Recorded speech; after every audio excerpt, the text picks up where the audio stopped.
si je ne me trompe pas, en fait, la loi Parmec est actuellement en révision. Et voilà, j'aurais aimé savoir en fait quelles étaient les motivations, pourquoi est-ce qu'il y avait une réflexion sur cette loi et quels étaient les grands changements envisagés pour cette loi. Voilà, merci. Bon, quand vous dites la loi Parmec, effectivement, c'était le projet qui a élaboré la loi, mais il y avait à côté de cette loi, il y avait une autre disposition qui faisait l'ensemble des textes de la microfinance, puisqu'il y avait une loi sur les coopératives. C'est ça que les gens ont souvent retenu. Mais à côté de la loi sur la coopérative, il y avait un autre texte qui s'appliquait à toutes les structures qui n'étaient pas des coopératives.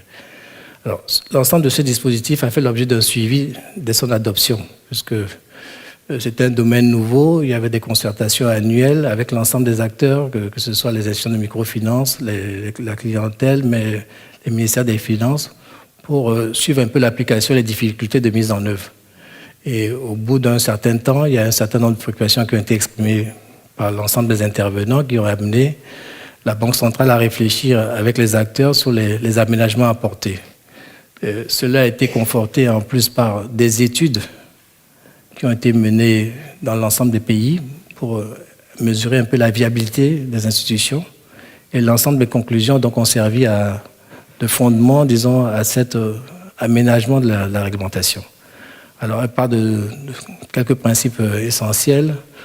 La première chose, c'était que les acteurs estimaient qu'au lieu d'avoir deux textes séparés, il fallait avoir un texte unique pour les autorisations d'exercice.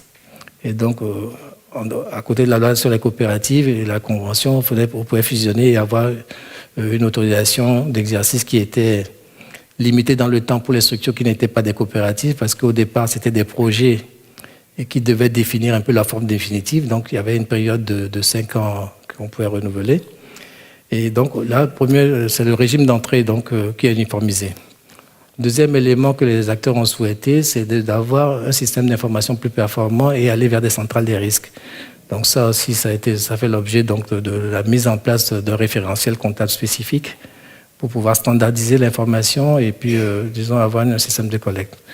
Mais le point le plus important, je crois, c'était la demande de tous les acteurs, c'était de renforcer la surveillance et aller vers la professionnalisation.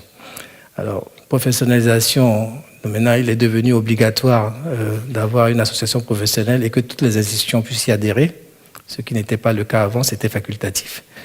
Et puis, au niveau de la surveillance, disons que la Banque centrale et la commission bancaire, bien qu'ils suivaient le secteur à l'époque, mais n'intervenaient pas directement, sont maintenant appelés à intervenir directement. Donc, la commission bancaire, qui est notre structure vraiment pour les banques, intervient sur les structures d'une certaine taille. Et la Banque centrale sur celle d'une taille intermédiaire. Et les ministères des Finances restent aussi dans le décor et pour pouvoir contrôler les institutions de petite taille. Tout cela pour des considérations de coût, d'approche et d'efficacité. Donc, à côté de cela, donc, ça nécessite la mise en place de cadres de concertation. Et puis, entre les autorités de supervision, puisqu'il y a maintenant 3 acteurs, commission bancaire, banque centrale et ministère, il y a des organes de coordination aussi qui se mettent en place pour que chaque année, on puisse, à partir du profil des risques, disons, arrêter des programmes d'inspection et répartir les tâches d'intervention. Donc, voilà un peu les grandes lignes de cette réforme-là.